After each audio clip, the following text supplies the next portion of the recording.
Buruk perindu. Langit malam itu mendung rendah, seperti kapas basah yang menyangkut di atap rumah. Di serambi rumah kayu tua, Mbah Kasim duduk sambil memegang tasbih kayu. "Cucuku," katanya pelan, "kamu tahu buruk itu apa?" Aku yang waktu itu masih umur 9 tahun cuma menggeleng. Mbah Kasim tersenyum. "Itu kendaraan Nabi Muhammad waktu Isra Mi'raj. Tubuhnya seperti kuda putih, sayapnya panjang, langkahnya sejauh mata memandang. Tapi orang-orang lupa, buruk itu juga perindu." "Perindu?" tanyaku. "Iya, dia rindu dipanggil nama, rindu diingat. Maka setiap kali ada anak kecil yang diajari sholawat Nabi sebelum tidur, buruk itu akan berlari di langit. Katanya dia mau menjemput doa anak itu." Malam itu aku tidak bisa tidur mendengar cerita kakek Kasim. Aku membayangkan kuda putih bersayap terbang di atas atap rumahku, berhenti sebentar di pohon mangga, lalu pergi lagi karena aku belum hafal sholawatnya. Sejak itu, tiap malam aku belajar sholawat, bukan karena takut, tapi karena aku tidak mau buruk kecewa akan rindunya. Bertahun-tahun lewat, Mbah Kasim sudah tidak ada. Ia meninggal.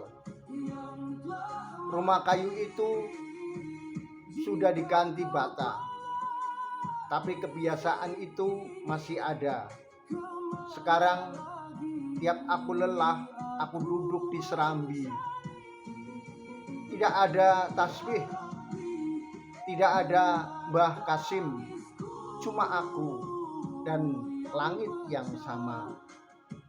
Aku berbisik pelan, "Ya Nabi, salam alaika. Ya Rasul, salam alaika." Di kejauhan seperti ada desir angin yang lewat cepat. Katanya buruk itu masih ada dan berlari, dan dia masih rindu dipanggil namanya.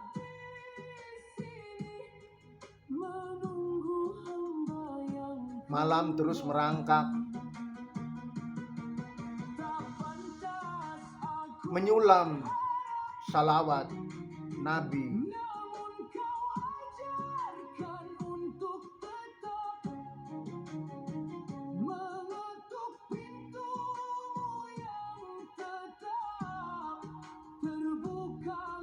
Aku berada di padang luas.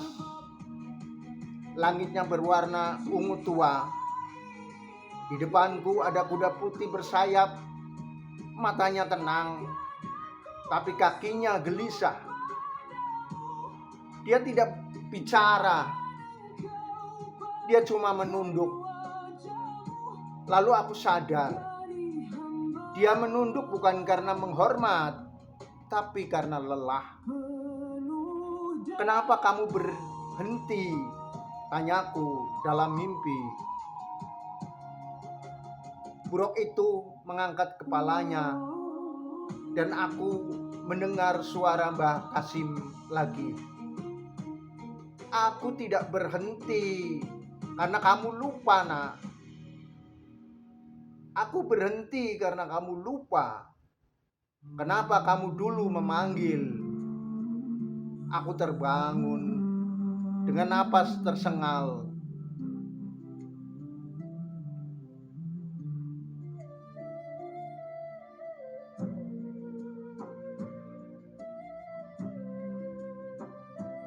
Dalam malam yang gelap, dalam mimpi yang menyelimuti,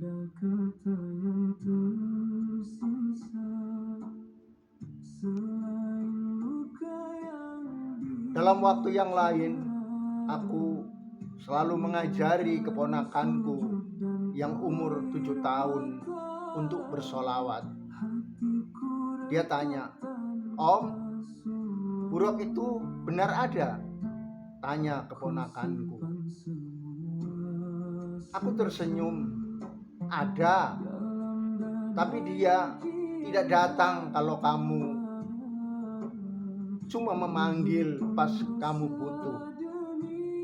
Anak itu manggut-manggut. Malam itu dia tidur sambil qomat kamit membaca salawat. Dan entah kenapa aku merasa ada desiran angin yang lewat di atap rumahku. Seperti ada yang berlari, seperti ada yang sampai di atap rumahku. Desiran itu melambat sampai ditelan oleh malam. Salam ya Nabi.